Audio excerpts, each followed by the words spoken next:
DVR garden signature living T Nagar இப்போ திருவள்ளூருக்கு வந்தாச்சு. Near D mart on new bypass road, Tiruvallur நகராட்சிக்குட்பட்டது. பிளாட் 20 லட்சம் முதல். கான்டாக்ட் 9955518814. ஹெல்த் கஃபே நேயர்களுக்கு வணக்கம். பருவங்கள் மாறும் இல்லையா? கோடை காலம், குளிர்காலம், வசந்த காலம் அப்படின்னு பருவங்கள் மாறும் இல்லையா? அதே மாதிரி நம்ம வாழ்க்கையிலையும் ஒவ்வொரு மாற்றம் வந்துக்கிட்டே தான் இருக்கும். அந்த மாற்றம் அப்படின்னு சொல்லும் பொழுது வயதுக்கு தகுந்த மாற்றம் வரும், உடலுக்கு தகுந்த மாற்றம் வரும், மனதுக்கு தகுந்த மாற்றம் வரும், பார்வையில் மாற்றம் வரும்.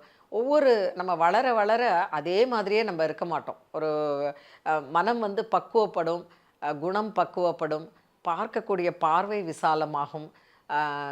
இது எல்லாமே இல்லை. சில சமயத்தில் என்ன பண்ணுவாங்கன்னா, ரொம்ப அழகாக இருந்துட்டு வயது ஆக ஆக குழந்தைகள் மாதிரி ஆகிற ஒரு தன்மையும் இருக்கும். இது எல்லாமே வாழ்க்கையில் நமக்கு ஒரே மாதிரியாக இருக்காது இல்லையா? ஸோ இதே மாதிரி உடம்புலே மாற்றங்கள் அப்படின்னு சொல்லும் பொழுது நம்ம எப்படி ஒரு பெண்ணுன்னு எடுத்துக்கிட்டால் ஒரு சின்ன அழகான ஒரு பாலாவாக இருப்பாள், குழந்தையாக இருப்பாள், பாலாவாக இருப்பாள். அதுக்கப்புறம் பார்த்திங்கன்னா பருவ பெண்ணாகி குமரி அப்படின்னு வரும். அதுக்கப்புறம் திருமணமாகி ஒரு திருமணமான பெண்ணாக இருப்பாள். அதுக்கப்புறம் அம்மா அப்படிங்கிற அந்த ஒரு மதர்லேயே கொண்டு குழந்தை பிறகும்போது அம்மான்னு ஆகா. அப்புறம் அந்த பெண்ணை கல்யாணம் பண்ணி கொடுக்கும்போது இன்னொரு ஸ்தானம், ஒரு டிரான்ஸ்ஃபர்மேஷன், மாமியார் அப்படிங்கிற ஒரு மாமியாருங்கிற ஒரு டிரான்ஸ்ஃபர்மேஷன், மதர் இன்லாங்கிற ஒரு டிரான்ஸ்ஃபர்மேஷன் வரும். இதெல்லாம் நம்ம கடந்து வந்துக்கிட்டே இருக்கும்போது முக்கியமான ஒரு பருவம் பெண்ணுக்கு உண்டு, ஆணுக்கும் உண்டு. அது என்னென்னா, பெண்ணுக்கு வெளிப்படையாக அது தெரியும். என்ன அப்படின்னு பார்த்திங்கன்னா மெனோபாஸ். அதாவது இந்த மாதம் வந்து கொண்டு இருக்கக்கூடிய அந்த மாதவிடாய், அந்த பீரியட்ஸ் அப்படிங்கிறது என்ன ஆகும் அப்படின்னா, நம்ம 10லிருந்து 13 வயதுக்குள்ளாக பெண்கள் ஒரு பூப்படையக்கூடிய அந்த பியூபர்ட்டி ஸ்டேஜ் அப்படிங்கிற அந்த தன்மை இருக்கு இல்லையா? அப்போ ஆரம்பிக்கக்கூடிய அந்த கருமுட்டை வளர்ச்சி அடைந்து வெளிவரக்கூடிய பீரியட்ஸ்ன்னு சொல்லக்கூடிய அந்த டைம்லேருந்து என்ன ஆகும் அப்படின்னு பார்த்தீங்கன்னா, லாஸ்ட்டாக மெதுவாக அது குறைஞ்சி மெனோபாஸ் அப்படிங்கிற ஒரு ஸ்டேஜுக்கு வரும். நிறைய பெண்களுக்கு மெனோபாஸ் அப்படிங்கிறது ஒரு சவாலான விஷயமாகவே நினைக்கிறாங்க. தயவு செய்து பெண்களுக்கு எல்லாருக்குமே நான் என்ன சொல்கிறேன், ஏன்னா நானும் அதை கடந்து வந்திருக்கேன் அப்படிங்கிறதுக்காக சொல்கிறேன். மெனோபாஸ் அப்படிங்கிறது ஒரு ஒரு ஒரு மிகப்பெரிய ஒரு ஸ்டேஜ் தான் ஒரு பெண்ணுக்கு. அது நான் இல்லைன்னு சொல்ல முடியாது. எப்படி ஒரு அம்மாவாகிறது, அது வரைக்கும் பெண்ணாக இருக்கிறது ஒரு அம்மாவாக டிரான்ஸ்ஃபர்மேஷன் ஆகும்பொழுது தன்னுடைய கருப்பைக்குள்ளார ஒரு அழகான ஒரு குழந்தையை வளர்ச்சி அடைத்து உயிர் கொடுத்து அதை பிரசவிக்கும் போது எப்படி ஒரு டிரான்ஸ்ஃபர்மேஷன் ஏற்படுதோ அதே மாதிரி இந்த மெனோபாஸ் அப்படிங்கிறதும் ஏற்படுது. இந்த மெனோபாஸ் அதாவது இந்த மாதவிடாய் நிற்கக்கூடிய அந்த காலம்னு இருக்கு இல்லையா? அப்போது என்ன ஆகும்னா, இத்தனை நாள் நம்ம உடம்பு ஒரு சுழற்சியில் இருந்துட்டு இருந்தது. ஈஸ்ட்ரோஜன், ப்ரொஜெஸ்ட்ரான்லாம் நம்ம சயின்டிஃபிக்காக பேசுகிறதெல்லாம் ஒரு பக்கம் வச்சுடுவோம். ஆனால் நம்ம உடம்பில் ஒரு மாதம் ஒரு ஒரு விஷயம் நடந்துட்டு இருந்தது. 3 நாள்லேருந்து 5 நாள் வரைக்கும் மாதவிடாய் அப்படிங்கிற உதிரப்போக்கு இருந்துட்டு இருந்தது. அது நிற்கும்போது டக்குன்னு நிற்காது. அது ஒரு சின்ன ஒரு ஆட்டம் கொடுத்துட்டு தான் நமக்கு நிற்கும். நிறைய பேருக்கு அது என்ன ஆகும்னா பிரச்சனையாக இருக்கும்பாங்க. கொஞ்சம் பேருக்கு இல்லை. ஏன்னா இப்போ ஏன் நான் கொஞ்சம் நிறையன்னு சொல்கிறேன் அப்படின்னா, முன்னாடியெல்லாம் மெனோபாஸுங்கிறது ஒரு காமனாக மெதுவாக அதை கடந்து வந்துடுவாங்க, பெருசாக ஒரு பிரச்சனையாக இல்லை. ஆனால் இப்போ என்ன ஆகிடுச்சு அப்படின்னா, காலப்போக்கில் பெண்கள் அதிகமாக வேலை பார்க்குறாங்க, வீட்லேயும் பார்க்குறாங்க, வெளியிலையும் வேலை பார்க்குறாங்க. அவங்களோட ஸ்ட்ரெஸ் அண்ட் டென்ஷன் அதிகமாக இருக்குது. சாப்பிட்ற சாப்பாடு மாறிடுச்சு. எண்ணெய், நம்ம எப்படிப்பட்ட எண்ணெய் எடுத்துக்கிறோம், என்ன மாதிரி சாப்பிட்றோம், அதே மாதிரி வெளியில் சாப்பிட்றது, அதே மாதிரி இப்போ பார்த்திங்கன்னா அதீதமான செறிவூட்டப்பட்ட உணவுன்னு நம்ம சொல்கிறோம் இல்லையா? ப்ராசஸ்டு ஃபுட்டு, அதில் நிறைய கலர்ஸு, அதில் நிறைய விஷயங்கள்லாம் சாப்பிட்டு வெளி சாப்பாடெல்லாம் நிறைய சாப்பிட ஆரம்பிச்சு, இதெல்லாம் என்ன ஆகுதுன்னா, இந்த ப்ராசஸ்டு ஃபுட்டெல்லாம் சாப்பிட உடம்பில் நிறைய மாற்றங்கள்லாம் ஏற்படுது. அந்த மாற்றங்கள் என்ன பண்ணுதுன்னா, உடம்பினுடைய வளர்ச்சியிலையும் அதனுடைய கடக்கக்கூடிய அந்த கட்டங்கள்லேயும் கூட நமக்கு பெரிய ஒரு சேஞ்சஸை ஏற்படுத்துது, ஒரு மாற்றத்தை ஏற்படுத்துது. ஸோ இப்போ மெனோபாஸ் அப்படிங்கிறது நிறைய பேருக்கு அப்போல்லாம் முதலையெல்லாம் என்ன பண்ணுவாங்கன்னா, கர்ப்பப்பை எடுக்கிறது அப்படின்னா அது ஒரு பெரிய அந்த மாதிரி இருக்கவே இருக்காது. கர்ப்பப்பையை வெளியே எடுத்துடுறது அப்படிங்கிறது ஒரு பெருசாக கிடையாது ஒரு 20-25 வருஷத்துக்கு முன்னாடி. ஆனால் இப்போ சமீபங்களில் கடந்த ஒரு 20 வருஷங்களில் என்ன ஆகுது அப்படின்னு பார்த்திங்கன்னா, பிரச்சனையாக இருக்குது, கர்ப்பப்பை எடுத்துட்டேன் அப்படிங்கிறாங்க. ஆக்சுவலாக எப்படின்னா, நம்ம உடம்பில் இருக்கக்கூடிய ஒரு உறுப்பை எடுத்து வெளியில் வைக்கிறது அப்படிங்கிறது ஒரு சாதாரணமான நிகழ்வு கிடையாது. ஒரு கர்ப்பப்பையை வெளியில் எடுக்கும்பொழுது என்ன ஆகும் அப்படின்னா, ஒரு உறுப்பு நம்ம உடம்புக்குள்ளே இருக்குன்னா அந்த உறுப்புக்கு தேவையான பக்க இதெல்லாம் சுரந்துகிட்டு இருக்கும். அந்த உறுப்பே சில விஷயங்களை சுரந்துட்டுருக்கோம். ஈஸ்ட்ரோஜன், ப்ரொஜெஸ்ட்ரான் இதெல்லாத்தையும் சுரந்து நமக்கு ஒவ்வொரு தடவையும் கருமுட்டை வெளியில் வந்துட்டுருக்கு இல்லையா?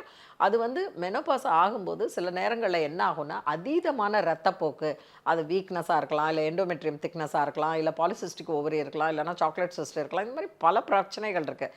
இதனால என்ன ஆகும் அப்படின்னு பார்த்தீங்கன்னா, அந்த நிகழ்வு வந்து ஒரு அமைதியான ஒரு இயல்பான நிகழ்வாக இல்லாமல் அதீதமான ரத்தப்போக்கு, அதீதமான வலி, அதீதமான பிரச்சனை, உடம்புல ஹாட் ஃப்ளஷ் வர்றது, உடம்பு யூசுவலாக மெனோபாஸ் ஆகும்போது உடம்பு சில பல மாற்றங்கள் ஏற்படுத்தும். மூட் ஸ்விங்ஸ் வரும், ஹாட் ஃப்ளஷ் வரும், திடீர்னு உடம்பு அப்படியே சூடாக இருக்கிற மாதிரி இருக்கும், திடீர்னு உடம்பு சில்லுன்னு இருக்கிற மாதிரி இருக்கும், திருப்பி சூடாக இருக்கிற மாதிரி இருக்கும், அப்படியே காரணமே இல்லாமல் கோபம் வரும், உடம்புல வந்து ஒரு ஒரு ஒரு ஒரு டயர்ட்னஸ் இருக்கும், ஒரு வீக்னஸ் இருக்கும், ஒரு பதட்டம் இருக்கும், மனச்சோர்வு இருக்கும்.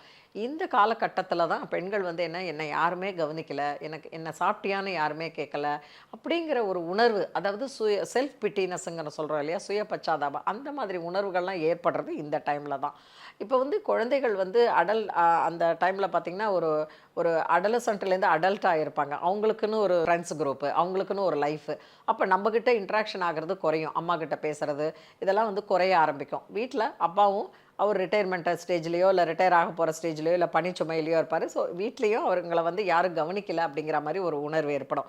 அந்த உணர்வோடு இந்த மாதிரியான உடலில் இருக்கக்கூடிய மாற்றங்களும் சேர்ந்தும் போது அது ரொம்ப பெரிய ஒரு ஒரு ஒரு ஒரு ஒரு அஃபெக்டை ஏற்படுத்தும். ஒரு பெரிய ஒரு எஃபெக்ட் இருக்கும் அந்த இதில். ஸோ அந்த எஃபெக்ட் என்ன ஆகும் அப்படின்னு பார்த்தீங்கன்னா, உடம்பில் மனசில் இருக்கக்கூடிய எஃபெக்ட் வந்து உடம்பையும் ஒரு ஆட்டி வைக்கும். ஏற்கனவே இப்போ நான் சின்ன ஒரு உதாரணத்துக்கு சொல்கிறேன். நம்ம ரொம்ப சந்தோஷமாக இருக்கும்போது குழந்தைங்க நம்மக்கிட்ட எதாவது கேட்டாங்கனாலோ, பக்கத்தில் என் ஃப்ரெண்டு யாராவது கேட்டாங்கனாலும் ரிலாக்ஸ்டாக பதில் சொல்லுவோம். நம்ம ரொம்ப முடியாமல் இருக்கும்போது, நமக்கு ஏதாவது ஒரு இது இருக்கும்போது சல்லுன்னு விழுவோம் இல்லையா? அந்த மாதிரி சின்ன சின்ன விஷயத்துக்கெலாம் கூட நமக்கு கோபம் ஏற்படும். ஏற்கனவே உடம்பு முடியல, இவங்களும் வந்து இப்படி பிரச்சனை பண்ணுறாங்களே. ஸோ இந்த மெனோபாஸ் அப்படிங்கிற விஷயத்தை எப்படி கடக்கிறது, அதை பற்றி தான் இன்றைக்கி நம்ம பேச போகிறோம். நான் இவ்வளோ நாள் சொன்ன விஷயங்கள்லாம் உங்கள் உடம்பில் அந்த மாற்றத்தை ஏற்படுத்துதுன்னா தயவு செஞ்சு இந்த நிகழ்ச்சியை தொடர்ந்து பாருங்கள். என்ன சொல்ல வரேன் அப்படின்னா, முதல்ல மெனோபாஸ் அப்படிங்கிறது ஒரு இயல்பான நிகழ்வு. இது ஒவ்வொரு பெண்ணுக்கும் வாழ்க்கையில் இது நடந்தே ஆகும்.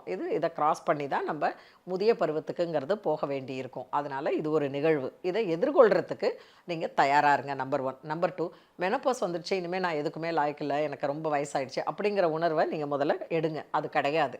இது ஒரு பருவம். இதை வந்து நம்ம கடந்து அழகாக போய் இன்னும் கம்பீரமாக நிற்கக்கூடிய நான் ஒரு பெண், எனக்கு மெனோபாஸ் ஆகிடுச்சு, இன்னும் நான் கம்பீரமாக இருக்கேன், எனக்கு எல்லா விதமான உடம்பு பிரச்சனையும் சரியாயிடுச்சு, இனிமேல் எனக்கு எதுவும் வராது அப்படிங்கிறத நினைங்க. 3வது, இந்த இதில் ஏதாவது ஒரு பிரச்சனை வரப்போகுது இல்லை வருது அப்படின்னா மெனோபாஸ்க்கு முன்னாடியே, அதாவது நான் என்ன சொல்கிறேன்னா, இப்போல்லாம் ஏர்லி மெனோபாஸுங்கிறது ரொம்ப இயல்பாக வருது. முன்னாடியெல்லாம் 55 வயசு வரைக்கும், 57 58 வயசு வரைக்குமே அவங்களுக்கு மெனோபாஸ் டைமாக இருந்துச்சு. ஆனால் இப்போ 40 45 இப்போ 37 வயசுக்கெல்லாம் மெனோபாஸ் வருது. ரொம்ப இது கொஞ்சம் கஷ்டமான விஷயந்தான். அதுக்கு திருப்பியும் நான் சொல்லுவேன், லைஃப் ஸ்டைல், நம்ம சாப்பிட்ற சாப்பாடு, ஸ்ட்ரெஸ் அண்ட் டென்ஷன் தான். இது ஒரு பக்கம் இருக்கட்டும். இப்போ மெனோபாஸ் வரப்போகுது. இப்போ 40 வயசுலேருந்து நீங்கள் என்ன பண்ணணும்னா, மெனோபாஸ்க்கு உங்களை நீங்கள் தயார்படுத்திக்கணும்.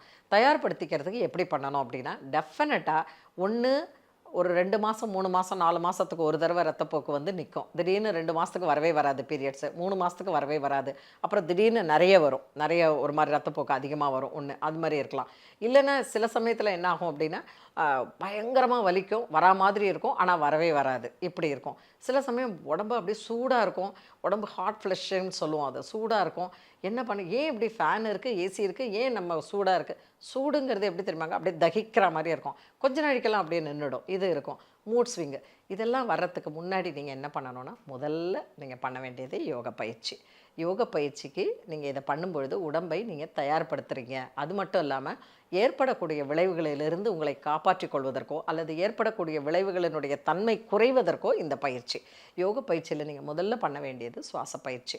அப்படி இல்லை, நீங்கள் இது வரைக்கும் நீங்கள் யோகா பண்ணலை, இல்லை யோகா பண்ணி விட்டு போயிட்டுன்னா உடனே என்ரோல் பண்ணிக்கோங்க. யோக பயிற்சியை பண்ணும்பொழுது மூச்சு பயிற்சி தான் முதல்ல ரொம்ப இம்பார்ட்டண்ட்டு. நான் திரும்ப திரும்ப எல்லா எபிசோட்லேயும் சொல்கிறது மூச்சு பயிற்சி. பிராணாயாம பயிற்சியை நீங்கள் டெஃபினட்டாக பண்ணணும். நான் முன்னாடி சொல்லி கொடுத்தேன் இந்த செக்ஷனல் ப்ரீத்திங்கு, அதே மாதிரி பார்த்திங்கன்னா நாடி சுத்தி, பிரம்மரி, இதெல்லாம் பண்ணலாம். நீங்கள் சீத்தளி பிராணாயாமம் ரொம்ப நல்லது. ஸோ இதெல்லாம் நீங்கள் முதல்ல நீங்கள் பண்ணணும் மூச்சு பயிற்சி. அடுத்தது நீங்கள் பார்த்தீங்கன்னா யோக பயிற்சி. யோக பயிற்சியில் டைனமிக் ஆசனாஸ் பண்ணாமல் ரிலாக்ஸிங் ஆசனாஸு, மெடிடேட்டிவ் போசஸ்ன்னு நீங்கள் நிறைய பண்ணணும். மொத்தம் யோக ஆசனங்களில் 84 லட்சம் ஆசனங்கள் இருக்குங்க. அவ்வளவும் நம்மளால் பண்ண முடியாது. ஏன் 100 ஆசனா கூட என்னால் கூட டெய்லி நான் ப்ராக்டிஸ் பண்ண முடியாது. ஆனால் நமக்கு என்ன தேவையோ ஒரு 10லிருந்து 15 ஆசனா பண்ணலாம். இந்த 84 லட்சம் ஆசனங்களை 3 பிரிவாக பிரிக்கிறோம். என்னென்னா மெடிடேட்டிவ், ரிலாக்ஸேட்டிவ், டைனமிக் அப்படின்னு 3ஆக பிரிக்கிறோம். டைனமிக் ஆசனா நம்ம உடம்பை நல்லா சுறுசுறுப்பாக நல்லா ஒரு ஒரு ஒரு எனர்ஜெட்டிக்காக வச்சுக்கிறது. ஆனால் மெனோபாஸ் வரப்போகுது அப்படின்னா ஒரு நாளைக்கு டைனமிக்கு, ஒரு நாளைக்கு ரிலாக்ஸேட்டிவ், ஒரு நாளைக்கு மெடிடேட்டிவ் இப்படி நீங்கள் பயிற்சி பண்ணிங்கன்னா நல்லது.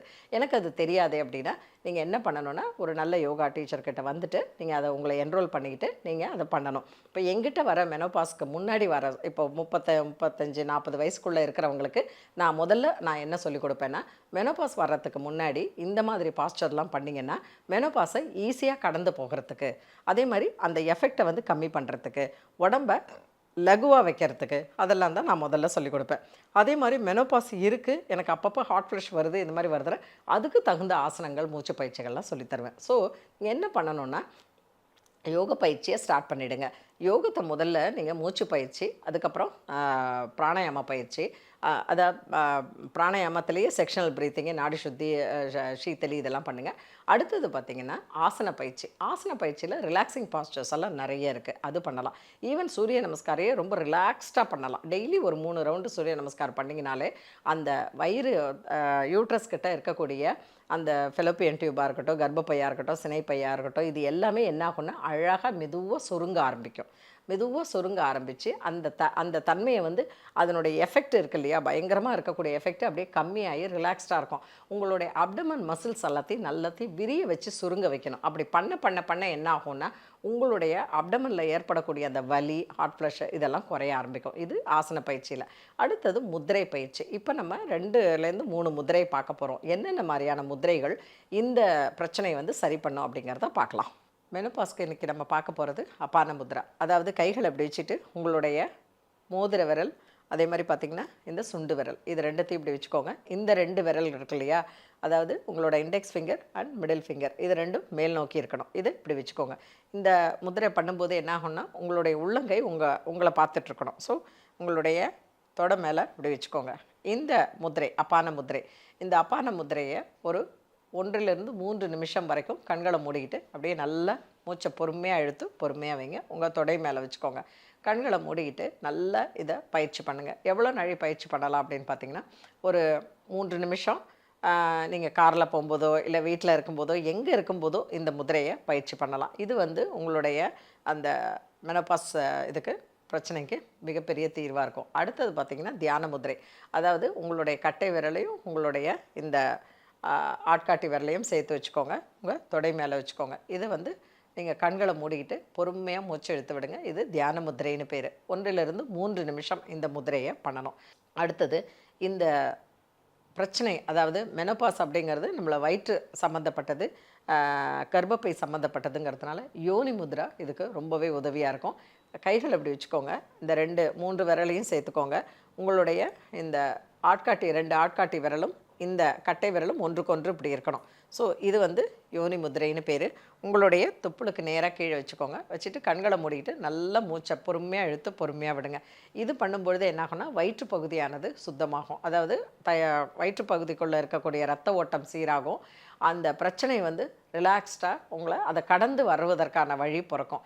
ஸோ இந்த முதிரைகள் அதே மாதிரி பார்த்திங்கன்னா நான் முன்னாடி சொன்ன மாதிரி உங்களுடைய செக்ஷனல் ப்ரீத்திங், நாடி சுத்தி பிராணாயாமா, அதே மாதிரி இந்த மெனோபாஸ் வரும்பொழுது சாப்பாடை வந்து கொஞ்சம் சரி பண்ணிக்கணும். லைஃப் ஸ்டைல், அதை ப்ராசஸ்டு ஃபுட்டு, ரொம்பவே வெளியில் சாப்பிட்றது, எண்ணெய் அதிகமாக இருக்கிறது சாப்பிட்றது, அதிகமான மசாலா ஐட்டம் சாப்பிட்றது, கொலஸ்ட்ரால் நிறைய இருக்கிறது சாப்பிட்றது, காப்ஸ் சாப்பிட்றது, இது எல்லாத்தையும் கம்மி பண்ணிக்கிட்டு அப்போ என்ன தான் சாப்பிட்றது அப்படின்னு நீங்கள் கேட்கலாம். ஆவியில் வேக வச்ச உணவுகள், அதாவது நீங்கள் புட்டு, இட்லி, எண்ணெய் இல்லாத கல் தோசை, அதே மாதிரி பார்த்திங்கன்னா வெந்தய தோசை, இதெல்லாமே உங்களுக்கு ரொம்ப நல்லது. 2வது நிறைய பழங்கள் எடுத்துக்கிறது. 3வது தண்ணி நிறைய குடிக்கிறது. 4வது காப்ஸ், அதாவது சாதத்தை கம்மி பண்ணிக்கிட்டு 2லேருந்து 3 வெஜிடபிள்ஸ் டெய்லியே சாப்பிடுங்க. அப்போ இதெல்லாம் கட் பண்ணி சாப்பிடணுமா? நிச்சயமாக உங்களுக்கு இந்த பிரச்சனைகள்லாம் வராமல் இருக்கணும் அப்படின்னா உங்களுக்கு நார்ச்சத்து ரொம்ப முக்கியம். உங்களுக்கு மலச்சிக்கல் வராமல் இருக்கணும்.